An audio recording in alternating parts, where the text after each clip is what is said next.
Eu vou me apresentar, meu currículo não tem muita coisa, 29 anos de idade, estamos digitando ainda, mas uma das coisas que me dá autoridade para ministrar para pessoas, sejam mais novas ou mais velhas que eu, é porque eu estou me embasando na autoridade da própria palavra. E é isso que me dá a garantia de falar para vocês.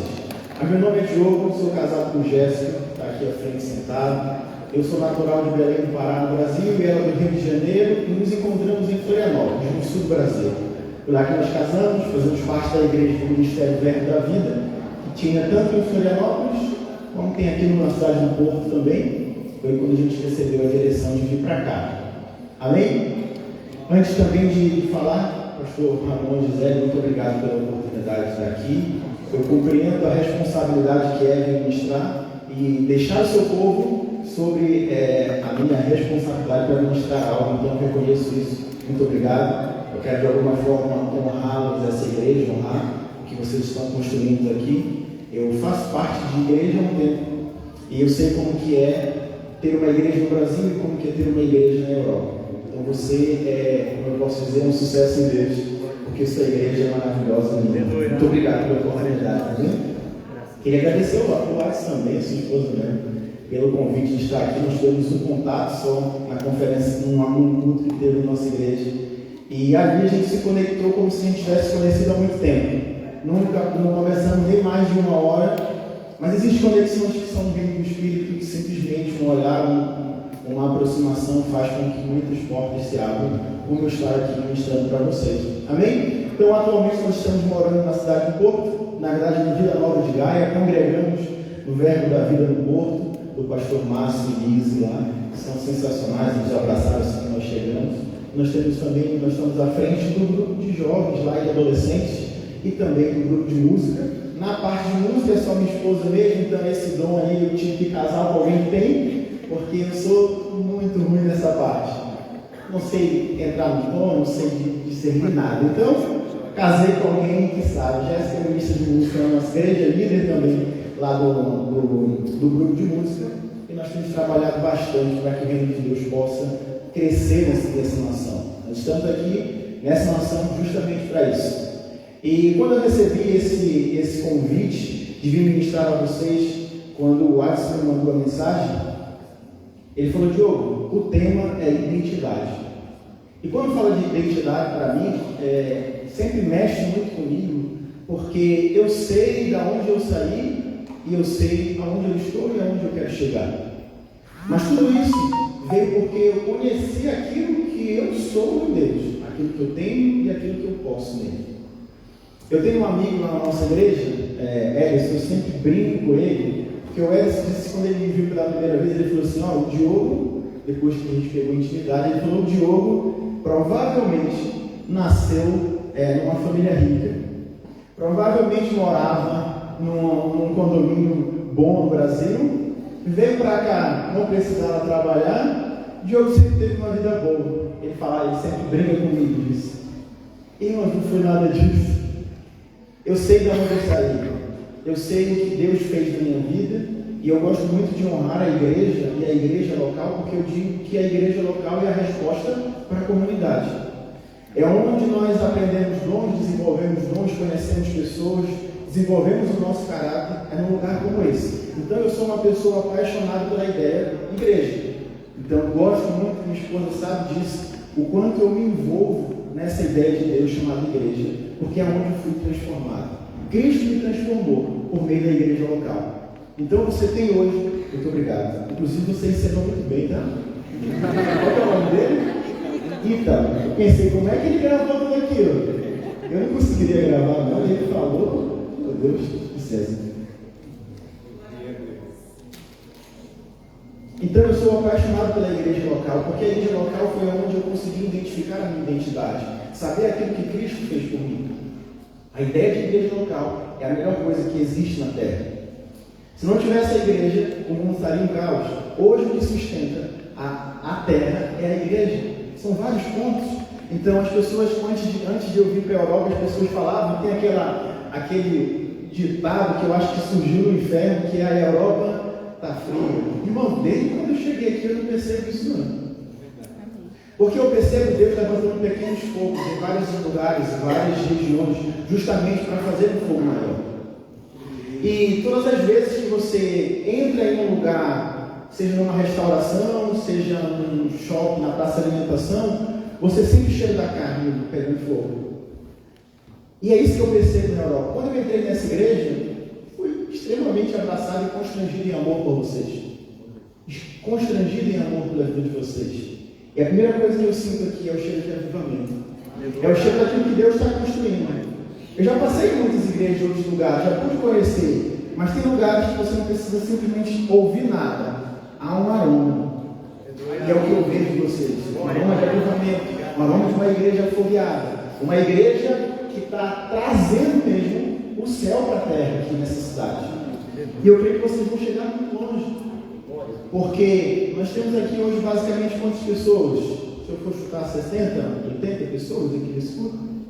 Irmãos, com 12 Jesus fez uma bagunça santa. Paulo e Silas chegaram numa cidade e as pessoas falavam: aquele que tem transformado o mundo, estão passando por aqui. 2 transformaram o mundo naquele momento. Quanto mais 80.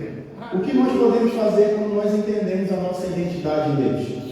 Porque o segredo do Evangelho está nisso, em descobrir aquilo que Deus fez por nós. E uma vez que nós descobrimos o que Deus fez por nós, logo nós nos identificamos com Ele. E entender a nossa identidade é o que vai nos fortalecer todos os dias para transformar o mundo. O meu pastor do Brasil falava: virar o mundo de cabeça para cima, irmão. É isso que ele está fazendo nesse lugar. Amém? E falando sobre identidade, tem um versículo que eu queria ler com vocês, que vai ser um pouco a base daquilo que eu vou discorrer com vocês, que é 2 Coríntios,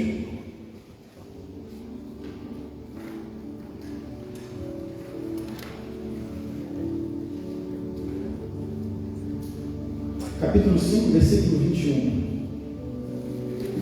Essa igreja é afogueada demais. O irmão, quando coloca fogo, é porque é uma igreja de fogo. Rapaz, eu estou empolgado hoje, eu confesso para vocês. Sempre que eu chego na igreja, que eu vou ministrar pela primeira vez, eu tenho que me comportar ao máximo, pelo respeito à igreja. Mas, irmãos, tem coisa que quando o fogo pega, o espírito se move. E é um lugar que tem jovens, adultos. Irmãos, esse lugar é afogueado. Estou muito feliz de estar aqui. Se prepare para aquilo que nós vamos experimentar. 2 Coríntios capítulo 5, versículo 17, foi a base da minha salvação. Foi aquilo que eu entendi assim que eu nasci de novo, assim que eu recebi Cristo em meu coração, que diz: aquele que não conheceu o pecado, falando de Jesus, aquele que não conheceu o pecado, 2 Coríntios 5, 21, Ele, Deus, o fez pecado por nós, para que nele, em Cristo, fôssemos feitos justiça de Deus. Justiça de Deus. Nós temos uma identidade. Nós somos justiça de Deus. E o que é essa justiça? O que consiste essa justiça de Deus? Porque teve um plano de anos e anos para que se concretizasse esse ato de ser justiça de Deus. Tudo isso está atrelado àquilo que nós somos, a nossa identidade. Como eu disse, nós precisamos entender a nossa identidade, saber a nossa identidade, para que possamos agir em cima dessa nossa identidade.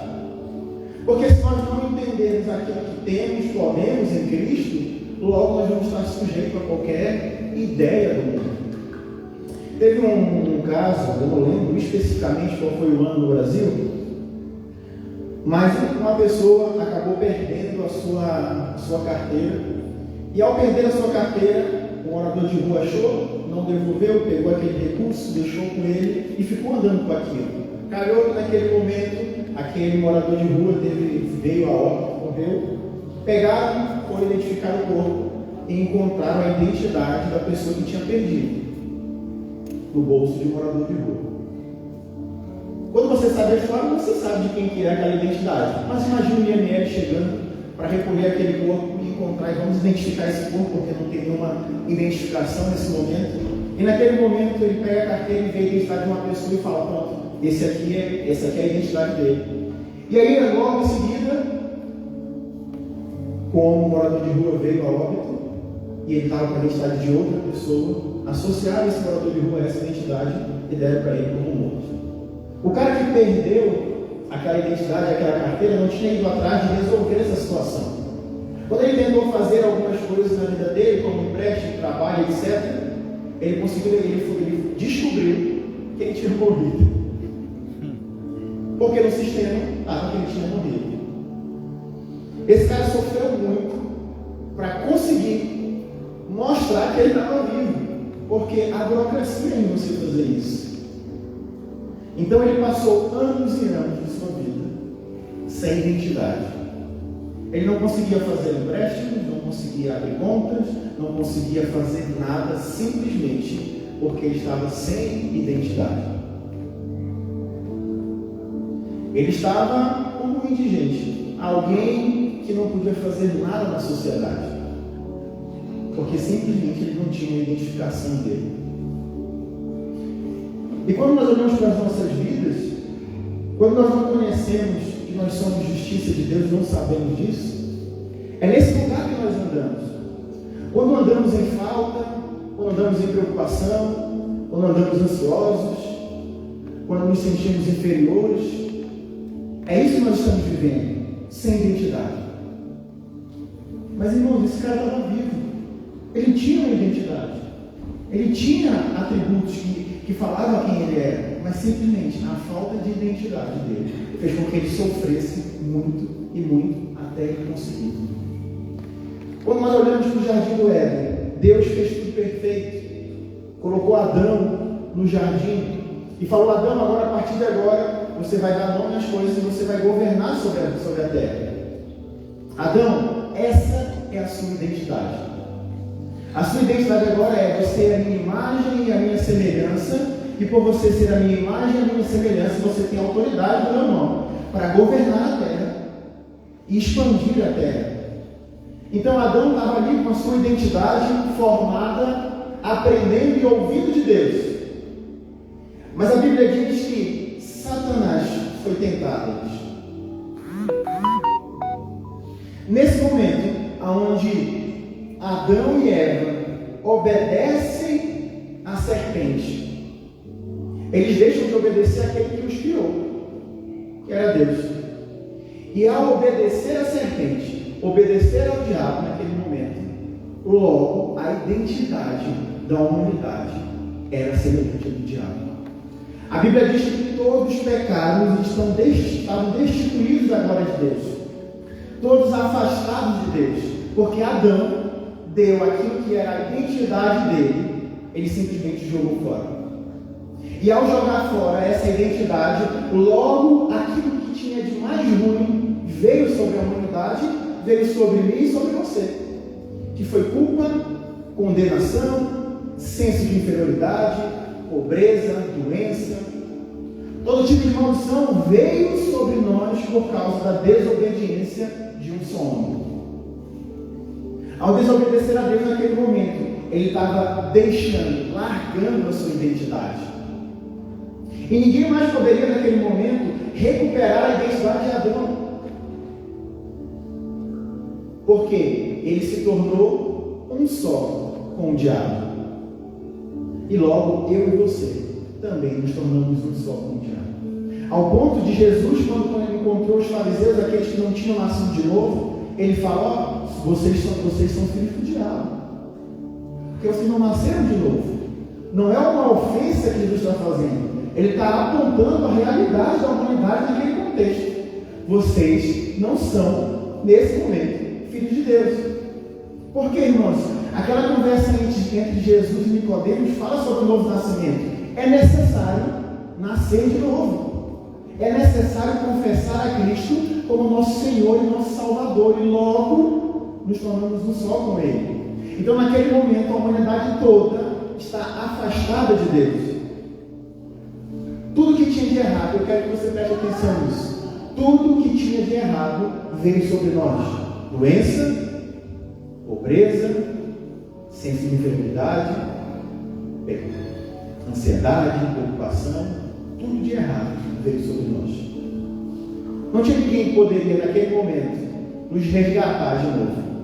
Estávamos longe de Deus, não conversávamos com Deus, não tínhamos aproximação de Deus, não podíamos nem sequer se aproximar dele, porque a nossa natureza estaria para morte naquele momento. Então, basicamente, a falta de identidade está ali, quando Adão dá essa autoridade da vida dele para o diabo naquele momento. Foi isso que aconteceu comigo e com você. Longe de Deus, longe, afastados de Deus.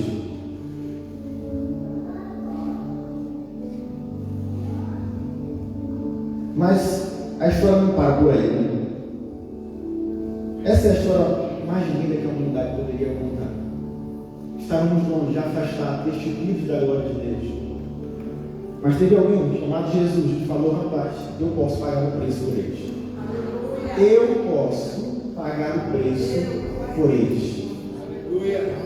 Jesus não precisava ser homem, não precisava passar por necessidade, não precisava sair do trono de Deus para vir à terra e se tornar semelhante a nós. Não precisava fazer isso. Mas ele voluntariamente tomou essa decisão de vir morrer no meio do seu lugar.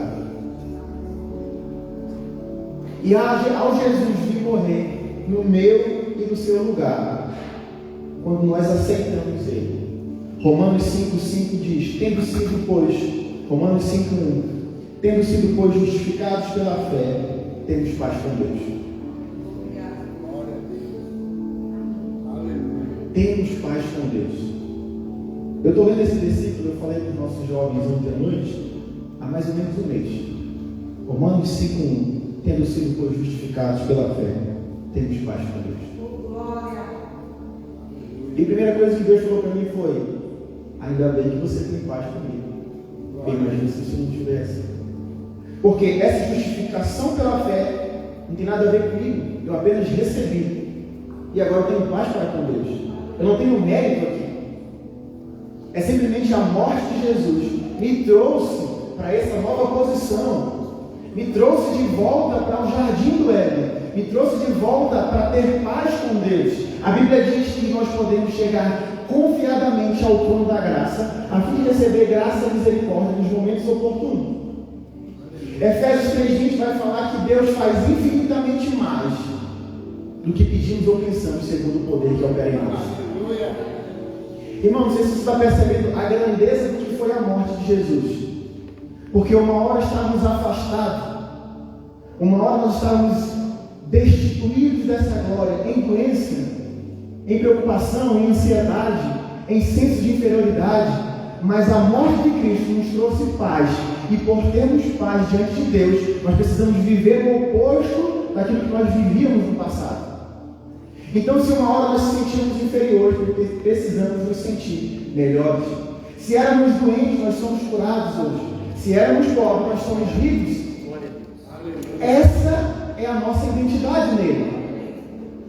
Então você não pode hoje viver abaixo daquilo que Cristo fez por você, porque não é mérito seu, é aquilo que Ele fez. Ele morreu no meu e no seu lugar. E essa morte trouxe essa aproximação dele. E aí Paulo diz: aquele que não conheceu o pecado, Deus fez pecado por nós, para que nele nós fôssemos feitos a justiça de Deus. O que é a justiça? É chegar diante de Deus agora confiadamente, sem medo, sem culpa e sem senso de inferioridade. Isso é ser justiça, e é essa a sua posição e a sua identidade. Ser justiça de Deus. A sua natureza não é pecadora mais, agora é justo, agora é curado. Essa é a sua natureza. Porque precisamos entender que nós somos um espírito, alma e corpo. Mas não somos um ser só, somos um espírito. É onde há um novo nascimento em nosso coração. Quando aceitamos a Jesus, nosso corpo permanece o mesmo, irmão. A nossa alma, ela vai precisar ser renovada, o nosso intelecto. Mas o nosso espírito é aonde vem o lavar regenerador do espírito, a qual Jesus queria explicar para Nicodemos.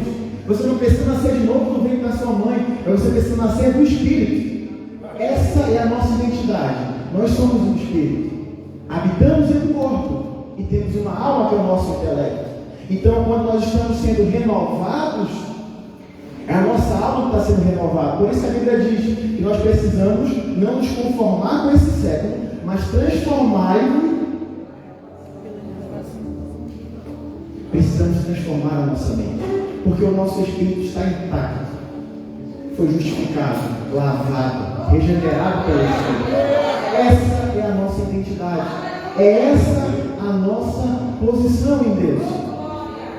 Essa é a nossa posição. Por isso, temos paz para com Deus. Temos paz para com Deus.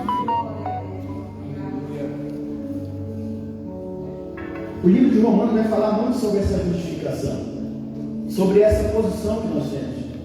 O livro de Romanos vai falar, e o apóstolo Paulo vai explicar, que nós não podemos fazer nada para ser salvo, a simplesmente recebemos pela fé.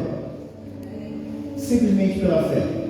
E eu queria perguntar para você hoje: se hoje acontecesse, não vai acontecer, uma tragédia aqui com a gente, caísse uma bomba ou qualquer coisa, levanta a mão quem garante que vai estar no céu com fechado de olhos. Irmão, se você morrer hoje, você vai para o céu? Levanta a mão. Qual que é a garantia que nós temos hoje de que nós vamos para o céu? Se eu pudesse, se eu fosse um ateu e perguntasse para você, me diz como é que você vai para o céu se você morrer hoje. Rapaz, tu não ia conseguir explicar para mim se eu fosse um ateu. Porque é pela fé. E essa fé que te garante que você vai para o céu é a mesma fé que faz você andar com cura. É a mesma fé que vai fazer você prosperar. É a mesma fé que você vai impor as mãos sobre os enfermos e eles serão curados. É a mesma fé que você garante que você vai para o céu. É a que garante você reinar em vida. É essa a garantia que nós temos hoje. E todos nós temos planos, desejos de realizar coisas em Deus. Mas se nós simplesmente fizermos isso na força do nosso braço, nós não vamos chegar em lugar nenhum. Podemos até conquistar coisas, mas existe uma satisfação que só Deus pode preencher. Eu costumo dizer, quando alguém não é crente e pergunta sobre Deus, eu falo: rapaz, você tem um vazio dentro de você que só Deus pode preencher. Só Deus pode preencher esse vazio. Porque já está comprovado de pessoas muito famosas, ricas e milionárias, que têm tudo na terra e simplesmente estão depressivas, ansiosas e preocupadas. Como? Uma pessoa que é milionária, que pode viajar para onde quiser, anda depressiva, anda triste. O próprio ator Jim Carrey fala: eu queria que todo mundo tivesse fama, dinheiro e achar das coisas, para eles saberem que isso não vale de nada. Quem não conhece Jim Carrey? Quem não conhece esse ator? Temos brasileiros desse mundo. Quem nunca riu das piadas que ele fez? É um cara bem sucedido, que fez muitas coisas, entrou pro humor, cantou, fez música, lutou boxe, fez 1 milhão de coisas e se encontra depressivo, em estado de recuperação. Como que pode alguém que tem a chave do mundo, que pode ir para qualquer lugar, ter o seu próprio avião, se encontrar depressivo? Simplesmente porque o ser humano tem um vazio que só Deus pode preencher. Só Deus pode preencher esse vazio. E você pode viver preenchido dele e ter realizações no mundo. Porque foi para isso que Deus nos chamou. Para ser luz no mundo. No contexto romano, onde Jesus passou a sua vida, existia um grupo de pessoas chamado Eclésia, que depois veio ser chamado, que era a Igreja de Deus, que é uma reunião, um grupo de pessoas. Esse grupo, Eclésia, ele também era usado também pelos romanos. Por quê? Se você conhece um pouco da história dos romanos, eles foram bons conquistadores, então eles tinham muita força militar para invadir lugares. E ao invadir esses lugares, ao entrar com força nesses lugares, destituir toda a autoridade daquele lugar, daquele vilarejo, tomar a autoridade daquele lugar, ele precisava de uma coisa, que era influenciar aquelas pessoas da qual foram invadidas pelos próprios romanos. E eles sabiam que não poderiam fazer isso por força, porque eles já tinham colocado muita força para poder invadir aquilo ali. Então o que os romanos faziam? Vamos juntar um grupo de pessoas, esse grupo de pessoas chamado eclésia, essa reunião de pessoas, vai ser construída por juízes, professores, advogados, pessoas inteligentes da sociedade. Vamos mandar esse grupo de pessoas para esse vilarejo, para essa comunidade, para que eles possam influenciar aquelas pessoas não com força, mas que as pessoas possam enxergar neles a qualidade que elas querem ter. Então eles invadiam com força e mandavam pessoas influentes lá, para aquelas pessoas desejarem ser cidadão romano. Essa é uma igreja romana. Irmãos, a Bíblia diz que Jesus pisou na cabeça do diabo. Jesus veio à terra e falou: o que depender de força é comigo. Eu destituí o poder do diabo, ele não tem força sobre você, nem autoridade. Tudo que precisava de força, eu fiz com você. Agora o seu papel é ser a minha eclésia, é você influenciar a sociedade. É você ser um juiz que não vai se corromper, um deputado que não vai se corromper, um professor que não vai se corromper, um pregador que não vai se corromper. Esse é o nosso chamado. Ser a eclésia de Deus na sociedade. Foi para isso que Cristo morreu. Então, quando nós aceitamos a Jesus, abrimos a porta do reino de Deus, e tem muita coisa para fazer ainda. Porque a salvação foi só o início. Agora nós precisamos influenciar outras pessoas. Esse é o nosso papel. Irmãos, todas essas pessoas que iam para essa cidade romana, elas tinham tudo que elas precisavam para elas influenciar aquele lugar. Eu quero dizer para você, tudo que você precisa para influenciar essa cidade, você tem. Aleluia. Em Cristo, você tem todas essas coisas. Aleluia. Cristo capacita você para ser uma influência aonde quer que você esteja. Esse lugar aqui é um lugar de abastecimento, é uma bomba de combustível, aonde nós chegamos aqui, vamos pular, vamos celebrar, vamos nos encher, vamos receber uma palavra para que a gente possa ir lá para fora e ser uma influência lá fora. A melhor igreja, irmãos, é a igreja da segunda-feira, quando você acorda e você tem que ir trabalhar. É ali que você mostra que o evangelho existe. É quando você está numa roda de amigos e você vê pessoas falando errado e você não se corrompe por isso. Isso é ser igreja. É para esse lugar que você foi chamado. Eu falo isso dos jovens lá no Porto, e tem um especificamente que ele tem 18 anos, ele é barbeiro, e eu falei para ele: cara, você é uma influência, você não precisa falar versículos, apenas seja você crente onde quer que você esteja. Não precisa, ele é meio tímido. Eu falei: cara, quando você tiver a oportunidade, você fala um versículo, mas seja crente onde quer que você esteja. Irmãos, tem 2 portugueses que se converteram, estão na igreja por causa desse menino, porque viram nele algo diferente e falou: eu preciso saber o que ele tem. Porque a gente chega na segunda-feira aqui triste, frustrado das festas e das baladas, e ele chega feliz. Como que pode, irmão? Então a igreja na segunda-feira também é onde você vai influenciar as pessoas que estão perto de você. Elas precisam enxergar Cristo em você. Irmãos, pregar aqui em cima desse culto é a coisa mais maravilhosa. Eu posso dizer fácil de fazer, porque todo mundo está crendo. Mas pregar para o rico lá fora, irmãos, precisa de sacrifício, precisa de renúncia, precisa de nós deixarmos as coisas do passado para trás e viver algo novo de Deus. Porque agora somos nova criatura. As coisas velhas já passaram e este se fez novo. Nós somos a justiça de Deus, andando sobre a terra. Então, aonde você passar, lembre-se, você é a justiça de Deus. Tudo que você precisa, você tem, irmãos.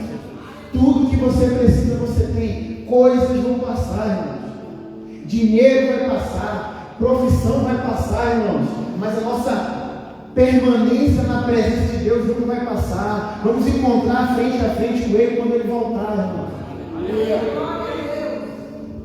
Eu passei uma semana corrida e com muitas coisas para fazer e cansado para vir aqui. Nós tivemos uma reunião de jovens ontem. Minha esposa teve que ensaiar com um grupo de música antes dessa reunião. Tivemos a reunião, logo em seguida, às 8 horas da manhã, ela teve que ir para a igreja para ensaiar de novo. Teve que cantar no culto de manhã, tive que ministrar aos adolescentes. e já tinha vindo de 3 eventos de trabalho que eu faço. Extremamente cansado, irmãos. Naturalmente, eu não queria estar aqui. Naturalmente. Mas eu não me movo por isso. Não é o natural que me move. Não é o meu sentimento que me move. É a convicção daquilo que Cristo fez por mim. Eu preciso estar aqui. Eu não posso recusar um convite como esse. Por quê? Porque eu não vivo pelo que sinto, irmão. Nem pelo que vejo, mas eu vivo pela fé de que o Filho de Deus vai voltar e vai me levar. Tudo que eu preciso é Ele.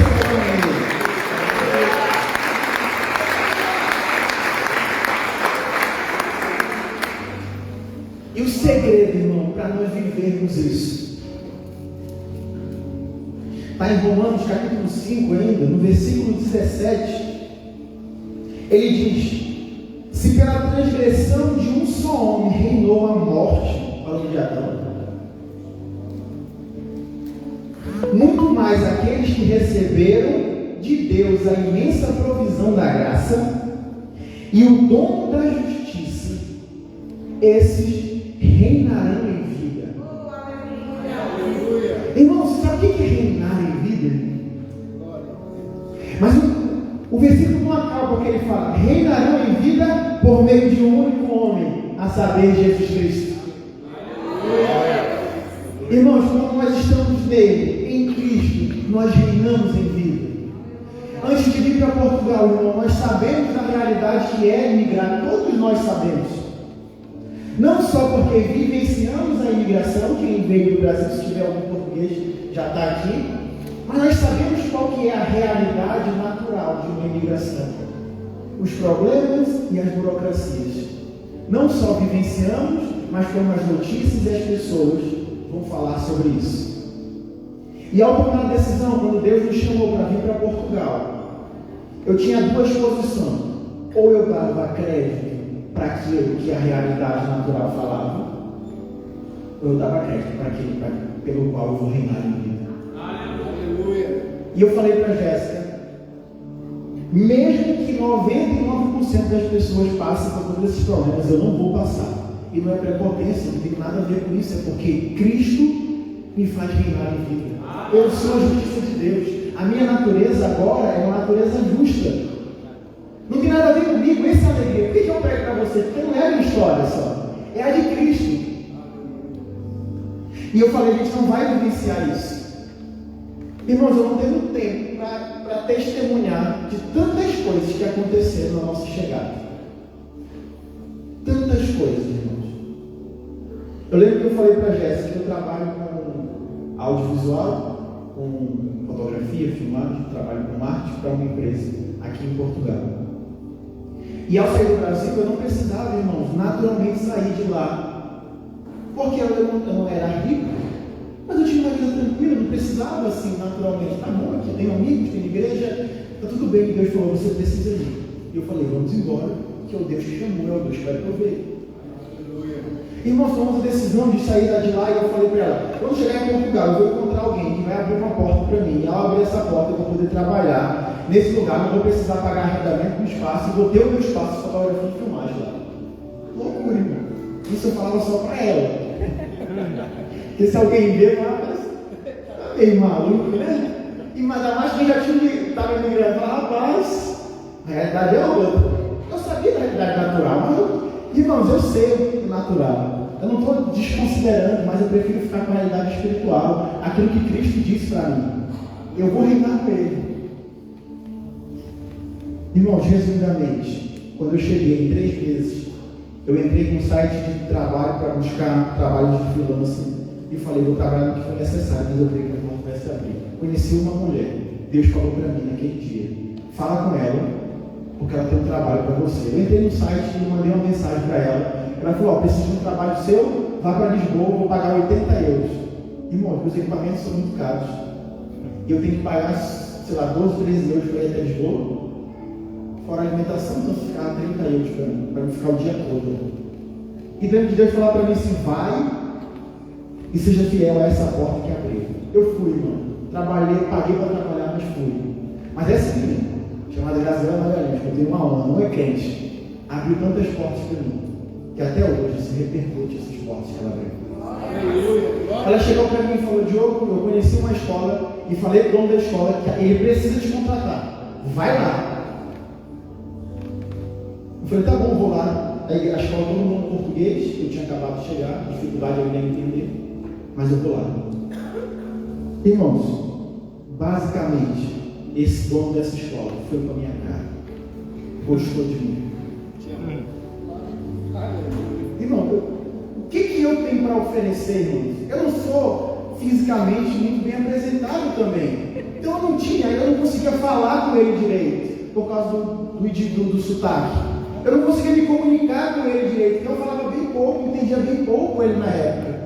Eu não tinha nada para fazer com que aquele cara gostasse de mim, mas eu tinha Cristo. E ele é que abre porta, irmão. Porque eu reino não porque eu quero por mim próprio, é porque eu reino por meio de um único homem, a saber, Jesus Cristo. É ele que abre porta, é ele que opera milagre, irmãos. Eu apenas surfo na onda. Eu falo para os jovens na igreja: rapaz, aprenda a surfar na onda. Pega a onda do momento e vai, porque Cristo está te promovendo, irmão. É isso que Cristo está fazendo. Promoções, irmão. Promoções. Promoções. Esse cara, basicamente, me chamou para trabalhar, deixou tudo na minha mão, a empresa na parte de marketing. E um belo dia ele perguntou: qual que é o teu sonho? Por que tu veio para Portugal? Cara, eu trabalho com audiovisual e eu tinha muita vontade, e é o meu desejo, de abrir o meu próprio estúdio de fotografia e filmagem para produzir os conteúdos dos meus clientes. Não conseguia fazer isso no Brasil, porque equipamentos para isso é muito caro. Ele falou: é? Irmãos, eu tinha a escola lá, era uma escola do tamanho talvez da igreja aqui, e eu vi uma sala específica e eu lembro de um dia anterior passar por essa sala e falar: rapaz, aqui daí um estúdio bem. E a Jéssica, minha esposa, sabe que quando eu começo a pensar nisso, eu começo a crer e eu comecei a medir aquele lugar. Rapaz, tem 3 metros aqui é um negócio, né? E rapaz, eu não posso tirar a expectativa, eu vou ficar muito ansioso com isso, mas isso aqui daria uma sala boa. Que tal, talvez, um dia? Eu fiquei conversando com ele, e outro dia eu conversei com ele, perguntei o meu sonho. Depois ele me chamou e falou: Diogo, aquela sala te atende? Atende, mas eu não consigo gerar agora recursos para pagar um arrendamento para isso, porque eu não tenho cliente. Ele falou: te atende? Atende. Eu estou perguntando de valor, só perguntando se te atende, me atende. Então faz o seguinte: pode ficar naquela sala e você não precisa pagar nenhum arrendamento. Aí eu: meu Deus do céu, aleluia! Eu não tive a postura, né? Porque eu não posso emocionar. Realmente, a postura e é isso. Só me lembrar que eu tenho que acabar, desculpa. Horário. É até às 8, né? Tá bom. Eu achei que era 8 mesmo, perdão. Então eu poderia me emocionar, irmãos. Eu tinha que ficar negociando. Fiquei lá na postura, voltei para casa, fui para a Jéssica, feliz da vida, amor, abriu uma porta. É essa, Deus. Só que, irmãos, essa era a primeira parte, porque assim, a sala estava vazia. Uma câmera fotográfica sem lente custa em média €1.500. Uma lente custa o mesmo preço da câmera. Não sei se você já pesquisou sobre isso. Uma iluminação custa €700 às vezes. Rapaz, eu não posso deixar de desanimar, porque eu vi a nuvem do tamanho da mão de um homem. E era sinal de que ia chover. Glória a Deus. E eu lembro de falar: tá, beleza, tem uma sala, tem uma câmera que eu consigo comprar, vou começar a partir daqui, vou ser fiel um pouco. E uma outra reunião com ele, conversando, saindo para almoçar. Eu tinha um desejo muito grande no meu coração de ter também uma sala de podcast para alugar para outras pessoas, para os meus clientes também. Tem uma estrutura completa. E eu falei para ele: cara, nessa conversa, né, ele falou assim: Diogo, o que tu acha de podcast? Rapaz, aí eu já me alegrei.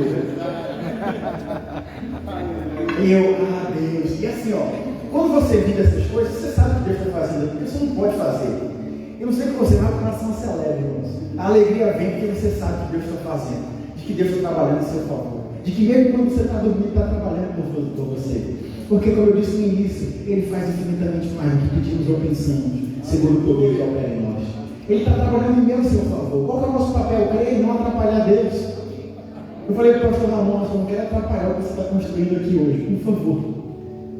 E Deus é a mesma coisa, irmãos. Eu não quero atrapalhar Deus, eu só quero viver pela fé e crer que Ele vai abrir portas e ponto final. Quem crê comigo vai viver, quem não crê eu não posso fazer nada, mas é pela fé. O que você fez, meu? Nada. Nada, eu não tenho mérito nisso. Mas eu sou justiça de Deus, irmão. Eu vou reinar a vida por Ele. Nessa conversa com ele, ele falou assim: então vamos fazer o seguinte, vamos montar um podcast para a empresa? Eu falei, agora. Faz um orçamento para mim. Irmão, eu fiz um orçamento para ele de mais ou menos 10%, 30% para montar um podcast específico. E um dia ele falou para mim assim: Diogo, eu preciso que você tenha coisas que te atendam. Eu não quero coisa de mediano. Não é qualquer coisa que você pode comprar. Me dá um orçamento. Irmão, resumidamente, ele comprou todas as câmeras que eu precisava.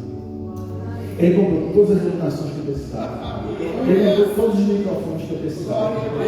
Ele comprou tudo o que eu precisava, irmãos.